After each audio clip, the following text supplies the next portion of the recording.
All right. So I mentioned within the email, kind of the debrief, I talked a little bit about when we put the arms across the chest for hugs. The purpose of that is really just to challenge the foot. And that can be done not only with wickets, but really just any drill in general. Okay, so these are some of the items with athletes that we will utilize the hugs, where we put the arms across the chest just to challenge the foot a little bit more. Another component that's helpful if you watch the drill video is if when you take away the arms, you can really focus in on the foot contact. So that's another nice item that the taking away the arms allows for. I bring that up just with that idea of challenging the foot because it's going to be similar when we look at crossover gait and raising the arms up overhead. So crossover gait, pretty common issue that you'll find within high school athletes. So we can see here, Bolt obviously is stacked really well. So if you look at his right ear, you can see hip, knee, ankle, they're all in a pretty nice straight line there. So I would consider that to be stacked really well. When we look at one of my former athletes who probably had the worst crossover gait I've ever seen, you can see with his right ear, if we draw a line down, I mean, his foot's completely on the opposite side.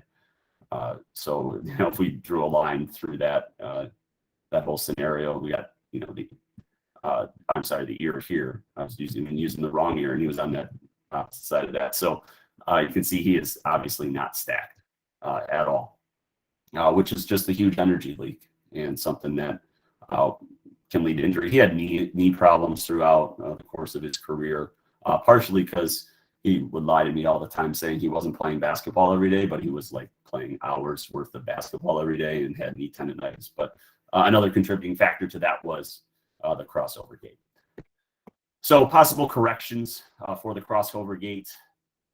We have hip hikes, which I've stolen from Chris Corfist.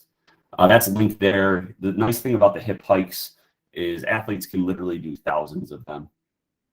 And you don't need necessarily an exercise ball. It could be just like a kid's play ball, but you're just literally like hiking your hip up to create this situation where you have, when the swing leg comes through, the hip of the swing leg will be higher than the hip of the stance leg.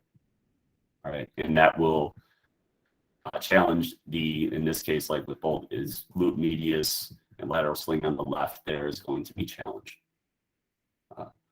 So no need to really, you can obviously watch that video later, but I wasn't going to show it. But that's one that we'll prescribe for homework for athletes are the hip hikes. And then a little bit, that video itself, the hip hike video is only about, I think, a minute, maybe a minute and a half. But he gives some really good variations, something that you can give to athletes to watch, and works really well. So that's kind of like a starting point and some progressions there. The hip hike walk was from the Gate guys. And that one, I think they give an explanation about how to perform that exercise and progress through that. It's about a 10-minute video, I think. So that's from Dr. Sean Allen from the Gate guys going through that hip hike walk. So that's another item that you can give to athletes for homework. And then these other variations or other corrections I do have video for, so we'll watch those. I mentioned the arms up. So this could be wickets. This could be doing scissors, stiff-legged bounds. It could be while just doing traditional bounding. But anytime that you raise the arms, what's going to happen, you're going to go straight above the shoulders with that. And that will pose a challenge onto the lateral chain. Corpus would say that it takes away slack out of the system. So it's going to kind of get your body kind of in a little bit of a more pre-tense mode. You're also going to, again, just like with the arms across the chest, you're going to take away the arms kind of counterbalance. So it's going to make the hip work harder. I also view it from like a physics standpoint. If you raise your arms overhead, you're raising your center of mass. If you raise your center of mass, you're creating an object that isn't as stable. So the body's response is for the stabilizers to kind of, I think the signal that your brain would be saying is, hey, I got to create a more stable structure. And it's going to get those muscles that are kind of in charge of keeping you not from swaying side to side, more active. So that's a hypothesis for me on that. But utilizing the wickets with the arm up with crossover gait is something that I found to be very successful. So that athlete in the previous picture, he did quite a bit of those. Probably the best one for him besides this, and you can do different weights with, you can just do arms overhead. I found a towel works really well.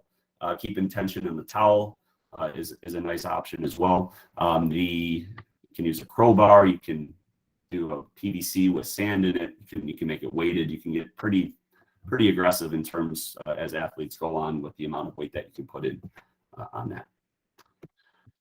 I really like the bi-level surface. That's what worked best for that athlete in the picture. So you can see here, this is nothing fancy. I got like a 1 inch or so, maybe ½ inch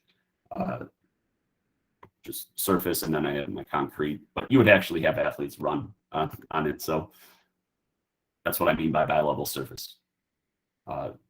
Obviously, the athlete is going to be inclined to, or just instructed to keep 1 foot on the one foot on the other. The nice part of this, it takes away that crossover gait component, obviously. But then on the foot that's actually on the lower level, you're also getting a nice plyometric effect. So it's kind of like a 2-for-1. You can also do this with arms up over the head. So we've used rollout mat or rollout runway for this. We've also utilized cheerleading mats for it that work really, really well. You could also use wrestling mats. So those kind of things would be a nice option for the bi-level surface. That's probably my favorite. And then finally, some exercises that I've, if you do have landmines, I know a lot of weight rooms have landmines floating around and like nobody uses them.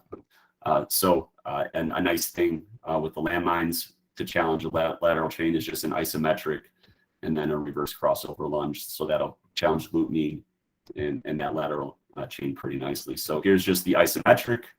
I'm pushing down hard through the ball of my big toe. So I started with an isometric there, and now I'm just rolling into the reverse crossover lunge.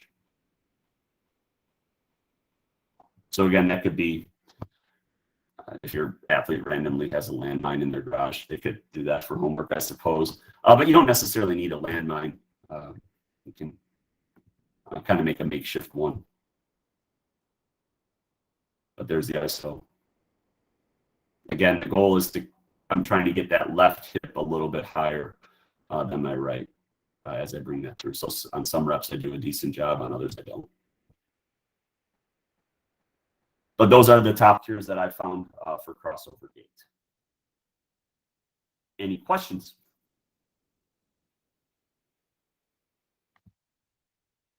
Give everybody any luck resetting a lateral sling. I know Chris has talked about that before, Rob. I don't know if I've seen that. I'm just curious if you have. Yeah, we use RPR. So yeah, hitting like the front part of the Assise is a spot that we'll utilize quite a bit. And so that was a mainstay for that one athlete in the photo, and he was super sensitive there for sure. So yeah, we'll combine that. Different areas. That's one specific for RPR that works pretty well. Anything else?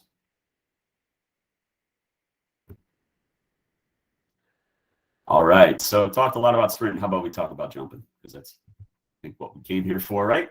So we talked about the approach a little bit, just kind of putting that, to start a lot and then moving into the latter half of it. But we'll go into the penultimate into landing. I did, if you watch the jump drill for all athlete video, get into a lot of conversation about the penultimate step with the run, jump in particular, and then how the foot contact should be. But I mean, I could really sum up what I'm looking at for the penultimate step or second to last step. Sometimes I call it the P step, although our athletes like to say penultimate. They think they sound cool. I think coaches at times too just want to use complicated words so they sound smart. So anyway, with the Penultimate step, if you look at that little diagram that I have there, that's essentially kind of what I'm looking for. One might be a little bit exaggerated, all right, but I'm looking for a rolling contact. So ideally the heel or hit, or maybe you'll have more of a flat contact depending if you're looking at triple jump. Triple jump, I'll probably look for more flat contact I am looking for a flat contact on the, or almost a normal running step on the penultimate for triple, but for long and high, it'd be more that rolling kind of contact where the heel will contact first. 2 is probably the most important, and you can tell a lot by when the athlete hits full support, what angle is the shin making with the ground. So I want to see at full support, I want to see a perpendicular shin to the ground. That will give me an idea if they're going to contact the ground and they're not going to lose speed. So if they're leaning back, if the shin is kind of going backwards, I know that the penultimate was probably out too far in front of them when they're at full support. If I know that, or if I see that that angle is acute, that probably meant that they didn't really contact the ground with a rolling or flat foot contact. All right, so they'll be a little bit too far in front. And that can also then, what you would tend to see with athletes who have a penultimate where the angle is acute at full support, or when the shin is acute at full support, they tend to be like more of your line drivers. It tends to be what happens. And then when we get to the point where the ankle comes off the ground or the heel comes off the ground, you can kind of see the shin will roll forward. All right, so again, this is still that penultimate contact when it rolls forward. It's a lot like what we did with the Chuck Berry walk when we talked a lot about that yesterday. So that's another application of the Chuck Berry or low lunge walk where you're able to get up into that forefoot and toe rocker. So you should see that shin drop, and that's going to set up a position where the athlete can then bring that penultimate leg. That'll become your swing leg coming through for the jump. They'll be able to keep that heel low at first and then gradually rise. We'll look at that with some diagrams here in a second. So in general, that's kind of how I would sum up the penultimate. What we should see is about 6, maybe 12 inches in front of the center of mass at contact. So somewhere within that range. Again, I like to look at shin angle at full support. That allows me to target whether or not the penultimate is too big, too small. We're looking for rolling action of the foot. Another thing that you can listen for would be just the sound. If it sounds too loud, that means it's too far out in front. So if you hear like a big hit on the ground, chances are what you would see is it is too far out in front. And then at full support, that shin angle would probably be far back. All right, so you'd be looking at something like this. Okay. The center of mass should kind of naturally lower. So I don't really cue lower the hips unless I have to. So what really should happen when you get into this situation here in step 3, all right, as that shin angle goes down, the center of mass should kind of follow it down. All right, so I'm not looking for athletes to kind of flex at the hip much. And it wouldn't, if they kind of end up doing it naturally for most of them. All right, so I think that's one common thing. Heading into the penultimate, I want the hips to be high. The penultimate foot hits, and then they're just on that foot for longer than what they've been on the other feet. And that shin angle rolls forward, and the shin angle naturally goes down. It's sort of like, you know, if I had, I don't know if you guys can see these pens, right? If I just I'm just lowering this down like that, that's all that's happening. All right, and it's going forward. Okay, so that's really all we're looking at. For some athletes, they need some additional cueing to kind of drop the hips, but most don't. If you kind of just cue it and say, leave that penultimate foot on the ground, roll through the ball, the big toe, feel that foot behind you. That will take care of all the lowering that you need for the long jump and the high jump. Triple jump, we're still going to keep that center of mass pretty high because we don't want them to take off up. All right. So in long and high, we want that center of mass to lower because we got to go up. We got to project ourselves up. So you're giving up a little bit of horizontal velocity to dip down and then rise up. Okay. So that's the general gist of the penultimate. If we look at this, yeah, what's up, Joey? Question, Rob. And say, let's just use 6 foot as your last 2 strides. Mhm. Have you ever done any measurements? Do you know, like, okay, so then the penultimate should maybe be 5'6", and your last step is 6'6", or have you done any math? Is it, you can usually kind of hear a good penultimate, but I don't know if I've ever taken the time to figure out what's the spacing, what should it be. Yeah, I have something coming up with the spacing for elite women. But to kind of answer your question, because I'm going to see variance with the athletes I work with. I have some 13-foot jumpers. I have some 23-foot jumpers, right? So where their penultimate shifts is going to kind of vary, or sits kind of varies. So what I will tend to do a lot of times is put down a cone at like 5 feet, 6 feet, 7 feet while I'm watching approaches. And I actually find that more valuable to put down a cone within those ranges, because they'll naturally steer to the board. So if I'm just watching the board, they'll steer to that, and I'm not good enough to know if they at times to know if they shorten that or whatever. But if I have those cones set up for the penultimate, that gives me a better indicator. So you're going to find, like, if I have a 23-foot long jumper, they're going to be closer to like 2 meters or above, so about 6'6". So somewhere in between those last 2 cones that I mentioned, so the shorter long jumpers would obviously be closer to 5.5 feet. So looking at this, you can kind of see 2 different styles between these 2 jumpers. And for both, though, the big thing you can see heading into the penultimate, you're going to see that rolling contact. So we can't physically see it, but you can see it set up in that nice acute position here. I think this is Brittany Reese, probably the most underrated athlete ever. And then same with the jumper below. Okay, so they're going to go heel toe. All right. So that's one item. You can see Reese does kind of flex at the hip a little bit, which there will be some jumpers who do that to lower that center of mass a little bit more. Again, know your athlete. For the most part, that's not something I'm cueing naturally. I'll look at their height and their angle of takeoff to determine if they need more height moving forward. But big thing there is just making sure you have that heel toe contact. And then as the penultimate comes through, we'll talk about this actually in the next slide, but you can kind of see here, they're going to have low heel recovery initially. So as the penultimate step leaves, I'll look for the shin to be parallel to the ground.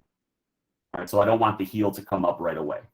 All right, I want the heel to kind of stay low and then gradually come up and get tucked underneath the butt.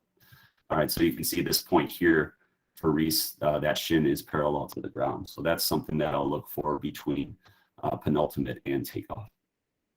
All right, and same for other athlete here.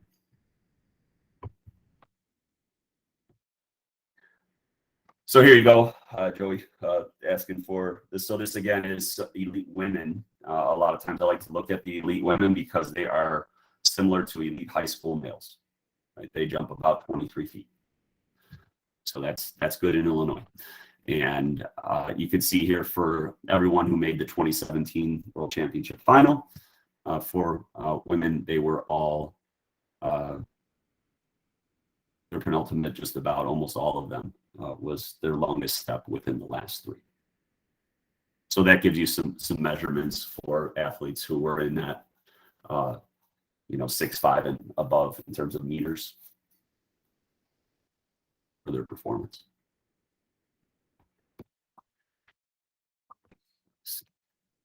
Okay, so for takeoff, all right, the takeoff step, same kind of deal. We're going to look for a rolling contact here, and the penultimate, like we said, should be low heel recovery. So that parallel shin I mentioned, you could also think of it as sweeping this thigh forward. So that comes up, and then again, the heel will eventually get tucked underneath. But we want to see that thigh movement forward before we see that knee flexion coming up. So it's going to be like a sweep of thigh, like a good butt kick, not like a crappy butt kick, if you know what I mean by that. I've seen the butt kicks where it's just like where the thigh doesn't come forward, where it's just knee flexion. We want both the hip and the knee to flex as that comes through. Again, with takeoff, I like to listen for. If it sounds too loud, that probably means it's too far out in front. You're just losing energy and you're braking too much. All right, so that if you hear an excessively loud noise, chances are that would be an indicator of an issue. Okay, and then again, just rolling action of the foot. Okay, any questions there?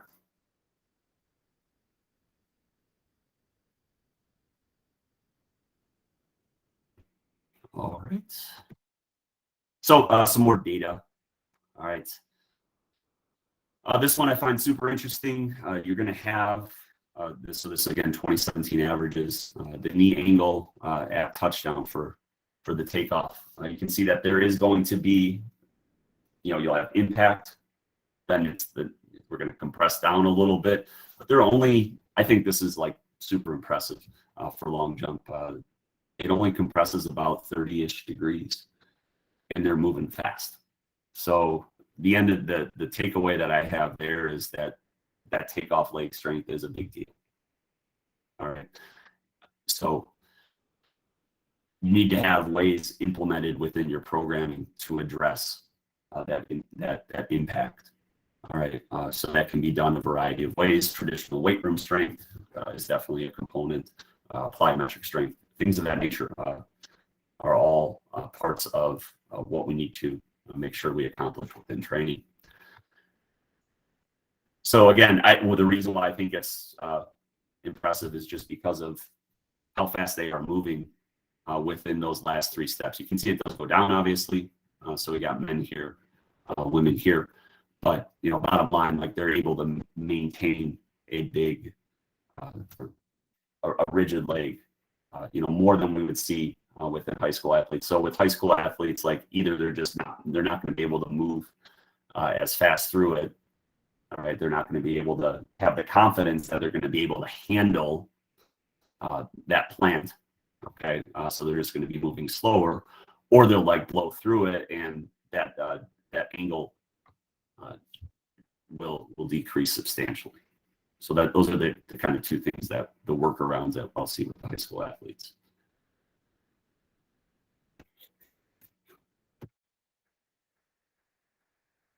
When we talk about the penultimate dropping, you can see like here, this is just when their foot is actually on the board, the center of mass is not dropping much. And the range for that was somewhere between 1 and 6 centimeters for both men and women. So, and it was an average within 3 centimeters. So it's not that much. So you're not really giving that much up vertically for long jump to project yourself up in the air. We would really not see much of a change at all for triple. Maybe just definitely slighter. For high, there's going to be a bigger difference. You're going to lower more because you have to project yourself up. Okay. Rob, that lead thigh, that's your swing leg, I'm assuming you're talking, right? Is that from Correct. -16.5 below 90, I'm assuming? Exactly. So yeah, it's 16.5 or 17 below parallel to the ground. So for here, it would be like that. Yeah. Dude, you called this a beginning jumper series. This is freaking blowing my mind, some of these graphs that you're showing. I've never seen this stuff. This is awesome. Cool. Yeah, this is all available. It's just through so I compiled the data to get averages, but this is through World Athletics or whatever it's called now. I forget. It used to be IAAF or whatever. Again, just to see the, how little the center of mass is actually dropping. All right, you can see that right here for center of mass, we're under 5 centimeters there. That's just for one jumper, but again, just give you that visual. So we don't really for long need that much of a drop.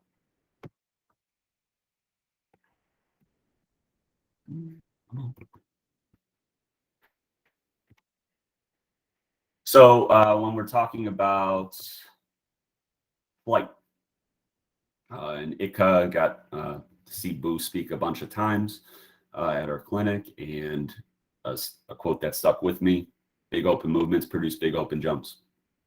So a lot of times with athletes, what we'll see as they come down the runway is they get excited because they're getting close to the board. So what happens when they get excited? They're moving nice and smooth, and all of a sudden you see this. And they're just fighting themselves at that point, right? So we want them to stay nice and big and open, and be at peace as they're moving through, and not that tension. So you'll see that a lot with beginning jumpers.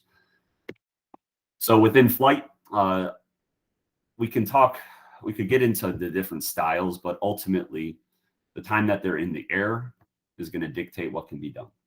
All right. So whether you're looking at like a hitch, a hang, a sail, whatever, I think ultimately what's going to dictate what they're able to do is how they can move their limbs in the air, and then how much time they're in the air, which is not long. It's like less than a second. Okay. So the thing that I continue to come back to, one, I'll watch them jump normally. So when we just start, I'll kind of watch what they're doing. And then I utilize those drills in that jump drill for all athlete video to work through the different arm actions. So rep that thousands of times. And then also you'll notice with like the gallop and the run, jump, what's happening is they jump off one leg, they land on the other. So that's the extension of the swing leg getting repped thousands and thousands of times. So that's usually the methodology, at least for high school boys, that I'm going to employ is as they leave the ground, whether it's long, triple, or high jump, that swing leg should fall or should extend down. All right. So that's what I'm focusing on with high school boys. Now, there's one other style that doesn't involve extending that swing leg. So, and they're going to see different collaborations of it, but this one, this athlete does a pretty good job of extending that swing leg. So we'll run through this. I'll probably mess up the video a couple times. Hopefully I do better. Let's see. I have a feeling if I try to go forward, it's going to, oh, I'm good. All right, good. So you can see here, watch his right foot. You can see how it extends, right? So that's what we're looking for right there. Okay. So this would be more of like a hitch hangish style, I suppose, where he extends that leg at first, and then the arms kind of pedal back and meet up. So his arms met up pretty quick. You may have it where they don't meet up until they come through and up. They might meet up at the top, and then they kind of hang out there for a bit. So again, it just kind of depends. But I really look at that leg action, and then you do see a split. One thing that I do like here that this athlete's name was Christian does well is the arms do have a split at the start. One thing that can be a challenge if an athlete does like a long, and so I like a single arm takeoff for long, just because they are able to maintain more speed heading into the board. But for triple, most of our guys tend to prefer a double arm style for takeoff, and same with high, where it's like a 1.5 where they're going to use double and then kind of reach over the bar. So that can be hard for athletes to toggle back and forth with. So that's why in that video I mentioned like having them go back and forth within the drill work between the different styles that they may use in the jumps that they do if they do more than one jump. But I had one athlete who we worked on it for 4 years trying to get him to do a single arm approach for long, and it was a struggle. It took like 3.5 years to get there. And then when he would get excited, he would resort back to using the double arm style at takeoff for long. So I've talked to college coaches who say they have athletes that have the same issue. So it's not just a high school thing for sure. But that is a good example of the extension of the swing leg. All right. You can see here, jumper below is using more of a like hitch style. All right. So you can see again that right leg, this is extending down.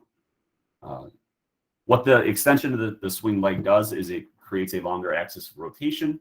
So that means that we are not going to rotate forward as fast. So that way you don't face plant in the sand. And so that's one way to create a longer axis of rotation. It's the same thing with like a figure skater where they have the arms out and then bring them in. So when the arms are out, the axis of rotation is longer, so you don't spin as fast. All right. Here with the jumper above, this is more of like what I would call kind of sail / hang.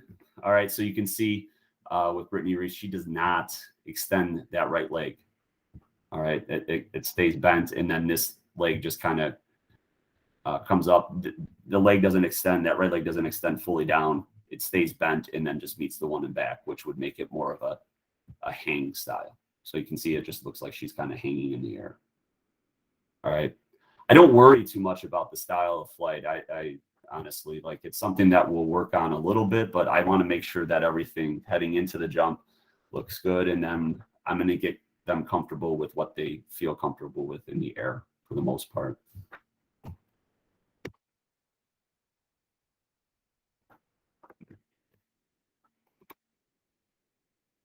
All right, so this is actually a triple jump, which would be more of the sail style. So I put this in here because you'll see this with more females. All right, and I'd have it with males as well. But this would be, either for triple, the last phase heading into the stand, or for long for some athletes. So get going with this one.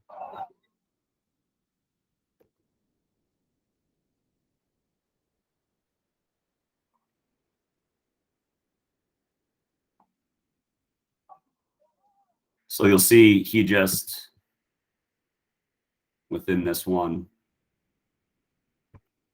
as he comes off that right leg, the left knee goes up, and then the right knee just is going to meet up. So that would be referred to, most people call that more of a sail style.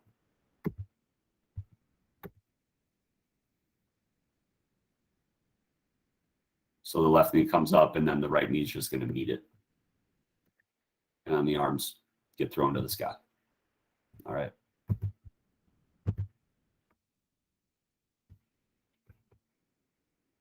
I've only had one athlete who was a true hitch kicker. He was just crazy legs in the air.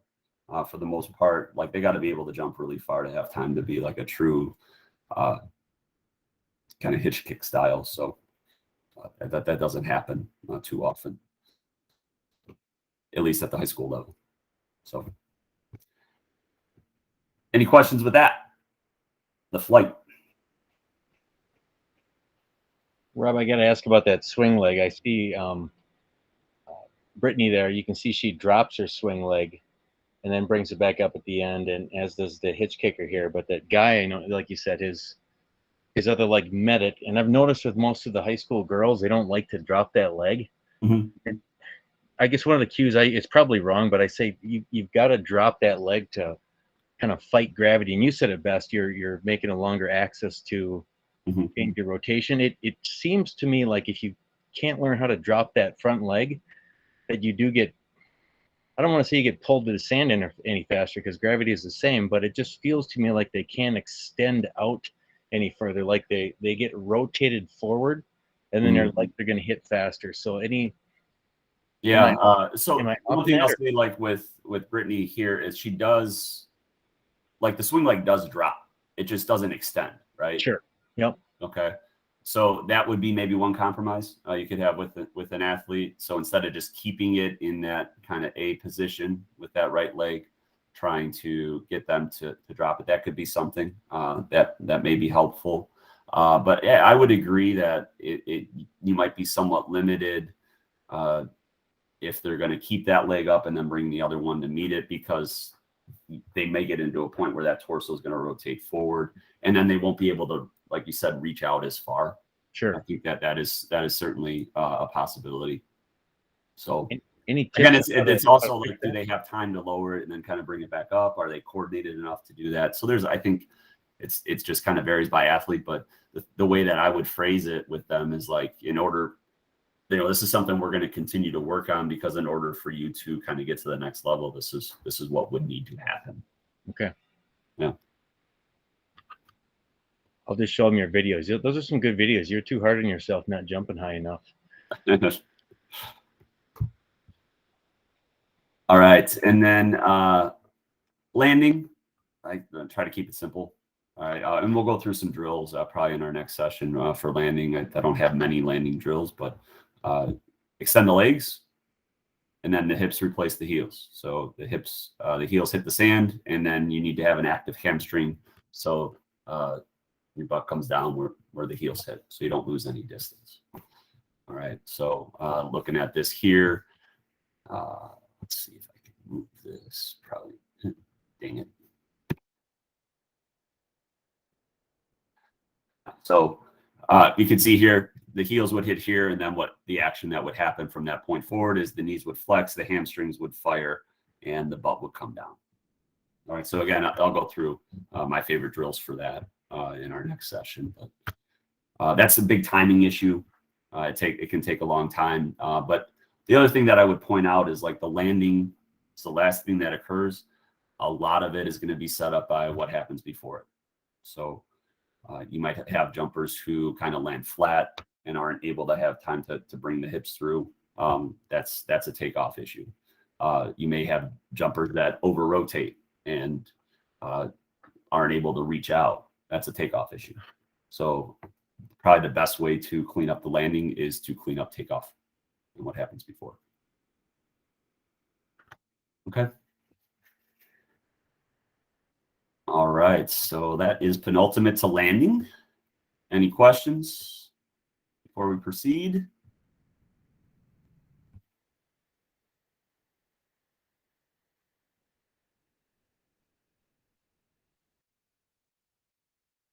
Okay. And then establishing approach. So this PowerPoint I put in the folder. I'm actually going to switch over to to my Surface, because I'm going to draw on it. But I can talk about a few things here. So got a couple diagrams, and then this flow chart. Maybe let's do. There we go. So I created this. This is on that PowerPoint. So this is something that I had never made a flow chart of, but in our last session afterwards, Lisa and Joey stuck around. We talked a little bit through this, and I was like, I need to make a flow chart. So here it is. And so you can print that out, do what you want with it. I don't care. But we'll go through each branch of this. So this is the conversations that we'll have to make adjustments for approaches. All right. But before we even get into that, stop sharing here. Let's see. Let's share over here.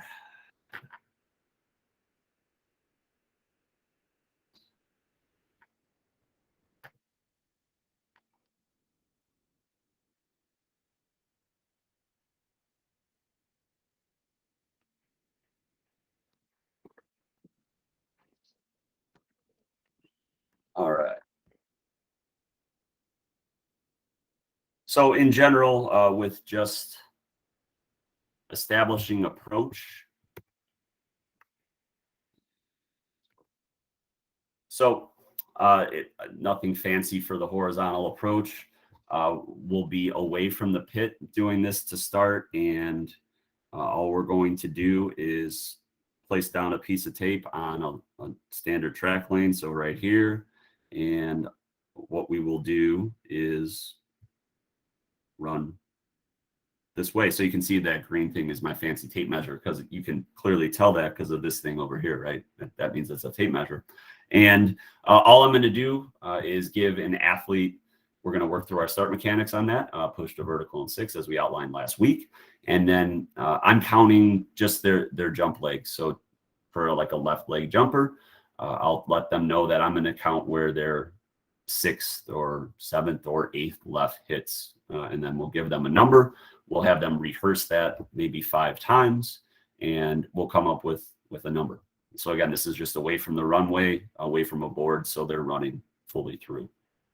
and we're not steering towards anything. It just allows us to gets a little bit more of a true number, I think. And then after that, we rehearse it going back the other way. And what I tend to do in our facility is, in our indoor facility, when we're doing this, we actually have like a pole vault pit over here. So I coordinate with our vault coach and I say, hey, can we use this today? And then they just kind of do a takeoff into the pole vault pit when we're rehearsing that. So that's how we tend to establish our mark. So nothing fancy with that. All right. Now, the other thing that I'll say here, if we got my fancy drawing down here. All right. One thing that is not consistent at the high school level is the board systems. So that places an additional challenge on the high school athlete. You might have like a long jump board that is 24 inches at some places. It might be 18. It might be a foot. It might be 8 inches. That's a big variance in terms of what you're targeting. Okay, so one thing that I'll talk about quite a bit is targeting, and that's something that is a huge component when you're looking at different items. So I'm kind of like a preparation nerd. I want to make sure that I'm going to give our athletes the best chance to succeed as I can. So I'll try to do my best to adjust to the situation that we're going to be faced with at a big invite. So I have notes on all the different board systems that we're going to see throughout the course of the year. Sometimes they get new runways and things change, but I'll know if it's that weird place that has a 42-foot board, or may not have a 36-foot board for whatever reason, or their long jump board is huge, or it's really small, or like our state meet, they have the foul line's yellow. So at our meets, our foul line is yellow. All right, I'm going to set them up for all those different things so that they're comfortable with that. So it's just something that I think can go, make a little bit of a difference, get them more comfortable before they go into it, because everything is just it's so different from venue to venue. So I want them to be as comfortable as possible on the front end. So I would definitely take notes on those and try to be as simulate that situation the best you can. All right. One thing I said I would talk about is the coach's check mark. I didn't outline that too much. I mentioned it last session, but pretty much with the coach's check mark, I use the triple jump boards.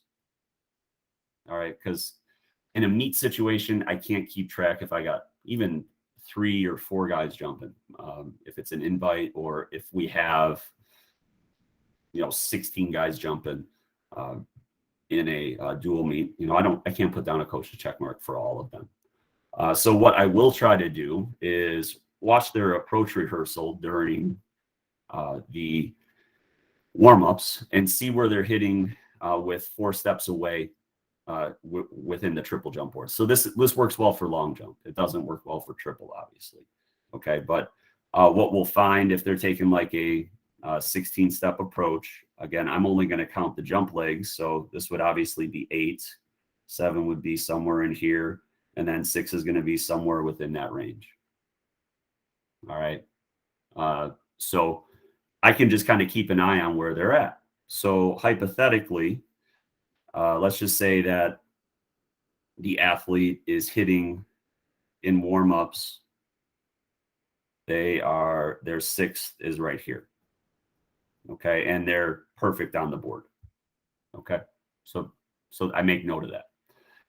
Well, then, maybe during the course of competition, the athlete is over the board. All right. However much, doesn't matter. All right. But I know that if they are still hitting that same coach's check mark, all right, that they're probably just making these, for whatever reason, they're making these steps within this range longer. All right. So I would just tell the athlete to shorten them up. I don't necessarily need to back them up. All right. I would just let them know, hey, you're hitting that coach's check mark. All right. Your steering is just kind of off. Shorten your steps up. Okay. Or it could be, you know, within that we might just see, it would give me a cue to look at their penultimate in that case, or look at their takeoff and say, yeah, those are a little bit long. All right, you can just, you know, get those on the ground faster. So it gives you an underlying, gives you a second data point to kind of piece together what's actually happening besides just saying, hey, back up. Okay.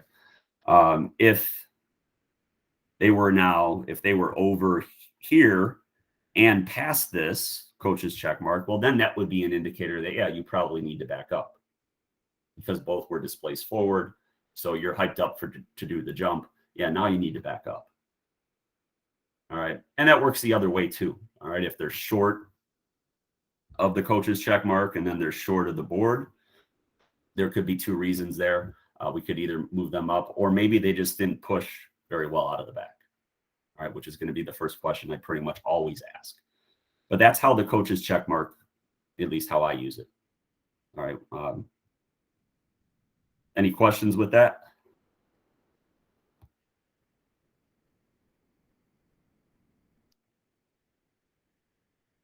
Okay. So getting into this flow chart. All right. So first issue, athlete goes through and they are just behind the board. All right. The first question I will always ask is, did you push out of the back as hard as possible? All right. We want to control that. So if the athlete is going to not push hard out of the back, right, then there's going to be some variance there. And if you're dealing with a situation where the variance is only going to get greater, all right, I can't help you all that much, right? We need to try to stay consistent. So I'm still going to ask them, did you push as hard as you could out of the back? And it's surprising how many times they say, oh, no, coach. I'm like, dude, that's like the only thing I say in practice is push hard out of the back. Like, that's it. But anyway, that's the first thing that I'm going to ask them. All right. If they say no, then I'm going to tell them, hey, you probably want to push out the back net maximally so we can actually see where you are. All right. So then if they then do that in the next one, so now they can answer yes to the question. We're going to talk about what they're targeting. And this is a big concept. So a lot of times if you ask an athlete, you know, what is your target as you go towards the board? They're just going to say it's the board. All right. Or they'll say, I don't look at the board. And that's kind of silly because, like, I don't play, when I play darts, I look at what I'm trying to throw at, right? I mean, we have a specific target that we're trying to hit. So you should be looking at it. Now, I'm not saying they should be looking down at the board as they're jumping. That would impact posture. That would be poor. But we want to try to maintain visual contact while having quality posture with our head as long as we can. Okay. So a lot of times what they'll say is, I'm targeting the board. All right. Now, if they are behind the board, so if they're hitting somewhere here, all right, just short or anywhere up to 3 feet, for whatever reason, so they're jumping from here, for whatever reason, their brain is telling them that the foul line is closer than what it actually is. I don't know why. All right, we don't know why, but the bottom line is their vision says that this is where the foul line is. All right. So the next time through, what I would tell them to do is to target the back of the board or target behind the board to kind of trick their brain into thinking that the foul line is further away than it actually is. And a lot of times what will happen is they'll strike the board accurately. Does that make sense? Okay. So that targeting system, I think, is huge, and it's something that's been very, very helpful for our guys. They can vary from situation to situation, whether it's a night meet, a day meet, sunny day, cloudy day, rainy day. There's a lot of variance within it, and it's just kind of a trial and error thing on the day of the meet sometimes if they're a little bit off. So you got to kind of be flexible. You may notice, like I'll take notes, like today was cloudy and jumper A was consistently short of the board. We altered the targeting system. So I have something to refer back to as the season goes on. So again, just making sure that we can, if they're faced with that situation again, I might have an idea that, this is what happened the last time. And we're seeing that again. We tried this, it worked. We tried this, it didn't work. So it just gives us a better idea of what we can do moving forward. All right, so when I say normal here, that's what I meant. I mean that they're just like looking at the board. So we'll try to target the back, okay? If that doesn't work, all right, and I'm able to still kind of couple this with the coach check mark, but if that doesn't work, just targeting the back of the board or behind it, then we'll move up. All right, so I want some interventions besides just saying move up. And that would be one big thing that I would emphasize. All right, we see this at meet all the time, and I'm guilty of it too. So I'm certainly not immune to it, but it's like the jumper just goes slightly over, or I'm sorry, just goes just behind. All right, and then the coach just says move up. And then the jumper, once again, hits behind the board. All right, so like there needs to be some intervention there. A lot of times I think it's more of a vision issue than a step issue. Okay, so that's the first branch of approach adjustment. Our second, it's just kind of the opposite, right? They're just passed. All right, so it's just, you know, a small foul. I guess 3 feet would not be a small foul, but this is, you know, up to 3 feet or small foul to 3 feet. Again, I'm going to ask them, did they push maximally out of the back? All right. Again, I need to know that just so I know where they're at. All right. I need to know what happened early on in the approach. So hopefully they say yes, or hopefully, you know, that maybe they say no, but that's going to help me devise my solution down here a little bit more once we get down there. So this one's not as complicated. All right. But again, I'm going to talk about the target. Okay. So if they had that normal target again, like they were just looking at the board. All right. Again, going back to this, if they are fouling, okay, for whatever reason, that's where they think the board is. So if they're just looking at the board in general, well, now I'm going to tell them, hey, let's target in front. All right. And again, that's just kind of playing games with your vision, but you're going to target the front, and hopefully that will get you to translate that takeoff foot back. All right. So now if you were already targeting that area, or you try that now and that didn't work, well, then we'll move back. All right. But there needs to be that intervention before. Now I talked about how this can help me. That answer the question, yes or no. All right. If they did push out maximally, all right, then I'll have them move back a little. If they think that they could push out harder from the back, that's going to cover more distance, then I'm going to have them move back even more. All right. So maybe if the answer to this question was yes, maybe I would move them back 2 feet.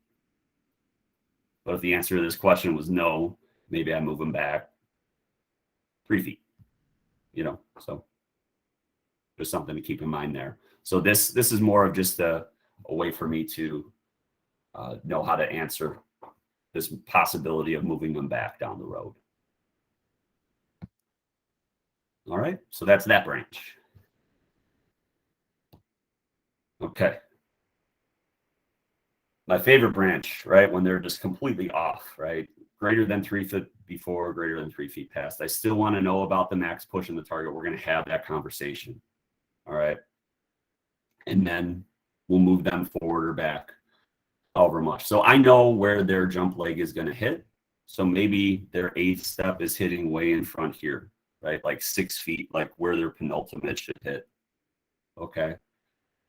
So we have that conversation about targeting. We have the conversation about pushing out of the back. And then I might move them forward in this case, because that's where their 8th step is hitting. So if they're like 6 feet short, depending on the answers to the questions about the targeting and the pushing, maybe I move them up 8 feet, or maybe it's just 5 feet. So it just kind of depends on what I get from those, the answers to those questions. The answer, you know, that I made a big deal about here, like a lot of times they'll be like, oh, well, that's the length of one of my strides, so I'm just going to switch my legs. Like, no, like we don't do that. And I wrote like a 5-paragraph essay there about why. But the bottom line is we want to be consistent out of the back of the approach, right? So if you say that you should switch your legs at the start, I'm gonna utterly disown you. Like you're dead to me, pretty much is what I would tell the athlete. All right. Because think about it, one, we're trying to be consistent at the start, so switching legs makes zero sense.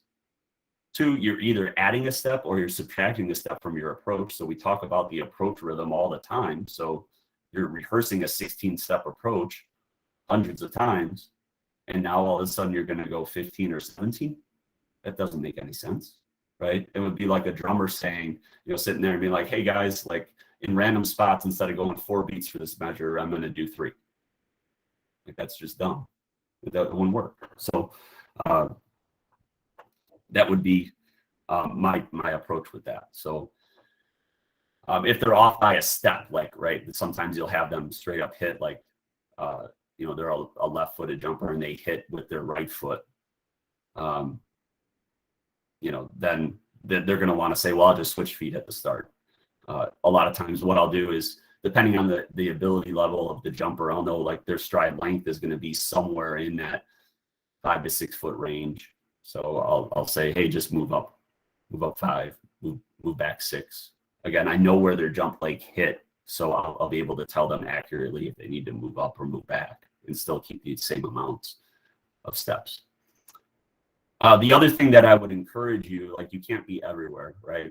So what we'll do when we get to a meet, if it's a duel and there's a lot of teams going or a lot of things going, a lot of guys jumping, everybody has a partner and they watch each other's approach.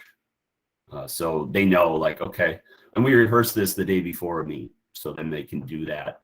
And as the season goes on, they have their approach buddy, and it's really simple. Like they'll know that, okay, Jason goes off his left leg on his 8th, right? So they know that. They know where to look at it. And then I'm going to give my athletes the flow chart now, but before they would have those conversations, like, did you, I'll hear them say, like our seniors will be like, did you push hard out of the back? Did you do this? Did you do this?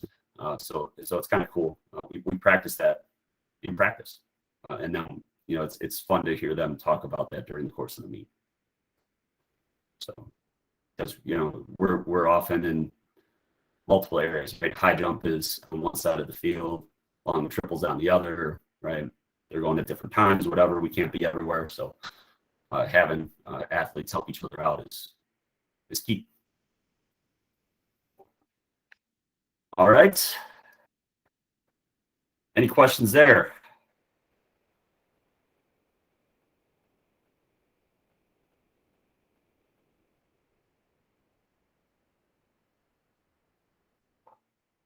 Okay. So I would open up for any questions in general, or the homework was to watch the jump drills for all athletes, so I can take any questions on that also. There'll be some additional items that I'll talk about related to that a bit in our next session, but I'll take any questions, comments.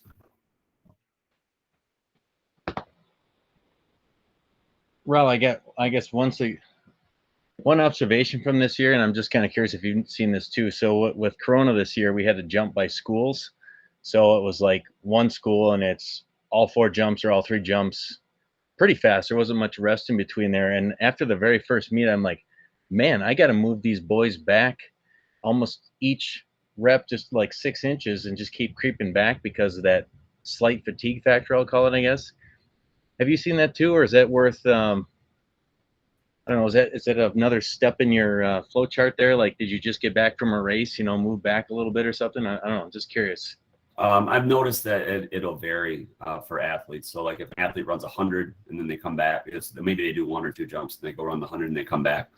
Depending the athlete, like some of them will be kind of cached and they'll be short, right? So then, moving forward, we'd have a better idea depending on rest to move them up. Others, it actually kind of ignites them a little bit and they're flying down the runway. So I think it just kind of depends. Once you get over like into the 200 or 400 range, chances are you're going to probably need to move them up.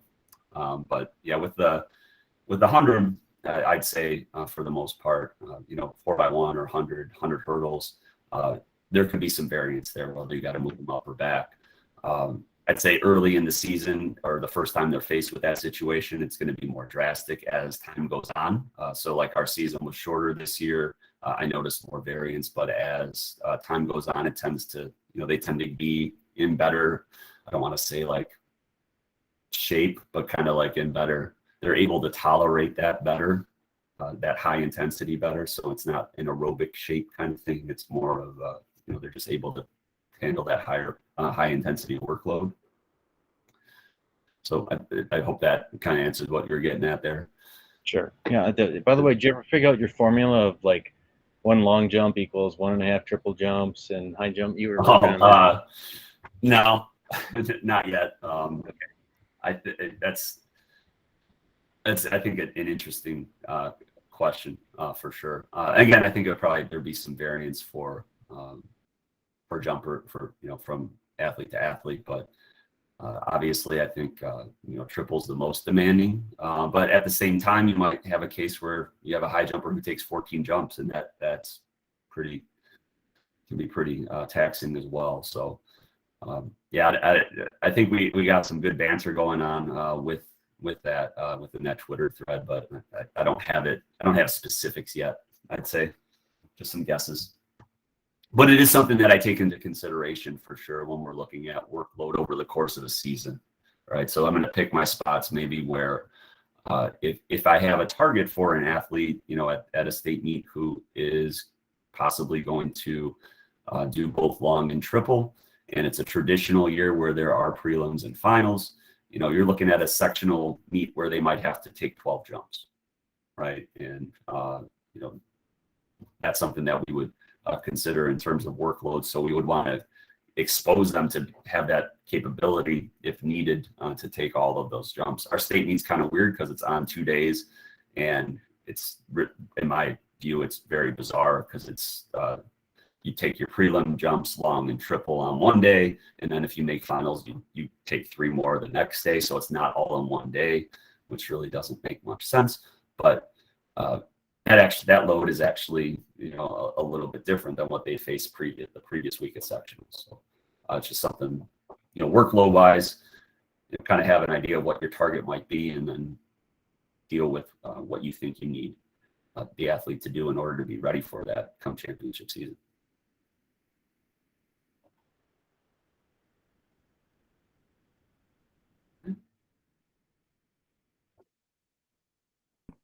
What's up? I was going to ask, how do you distinguish sound of the takeoff leg with force? So I know, like, to ensure that we get enough force off the takeoff leg, there should be some sound there. Yeah. So I'm just kind of curious to why you think like the sound is like that would mean that it's too long of a step. Yeah. So I would say you're going to hear a louder noise, but like, is it excessive would be my thing. So I would couple the noise that I see with that noise that I hear with what I'm seeing. So what we don't want it to be is too much of a braking force, right? So if it's like, I'll relate it to like, if you think of like javelin's a really good example. And javelin with that plant leg, there's that violent, just, you got to stop, basically. You're stopping your lower body. So then the upper body can, which is back further, can kind of accelerate through. We don't want that sort of block action to happen within the jump. So again, I would couple that with what I'm seeing heading into like where the leg is at full support. If you got that, if it's perpendicular at full support, and it's a louder noise, it's probably okay.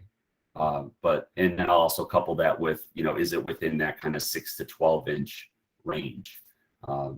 So yeah, I think it can vary from athlete to athlete. You might hear, a little bit louder noise for some, but it's just another thing that you can kind of think of like, oh, like that sounded really loud. So then I'm going to look at that shin angle at full support to just kind of see. And then, if that looks good, then it might be okay. And ultimately too, it's got to be something that they can like if they have that big noise, right? Like, I always think about like, where's the energy going? Are they able to use that energy, or are they kind of collapsing and breaking down too? So I think, if that noise is huge and then they just break down, then that's no good either, right?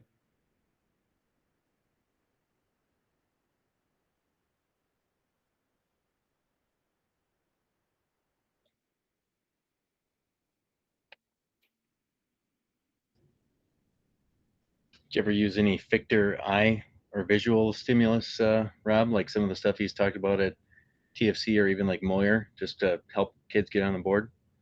The one thing that we did quite a bit this year, especially just in like our pre-practice, were the infinity walks.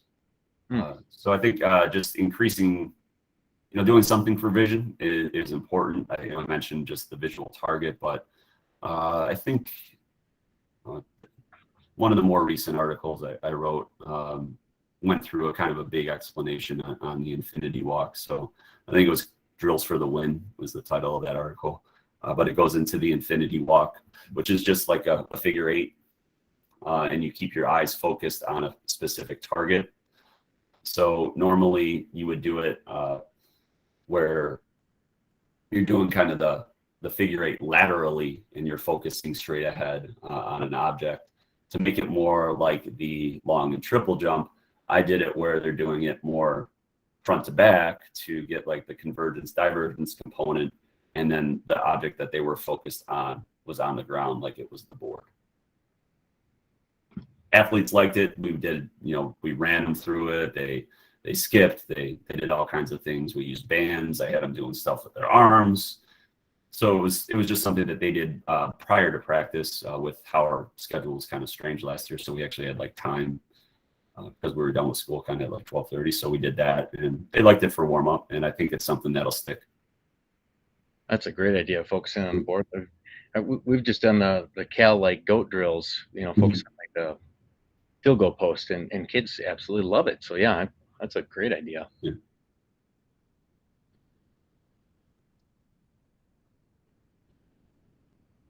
It's funny too. You'll see when you watch them, there's like certain areas that they just kind of like totally shut down within their vision. Like they'll get to a certain spot and you'll see like their eyes kind of shift. It's pretty bizarre. So something to definitely take into consideration, especially if they play a ball sport. Be something that you definitely want to fix.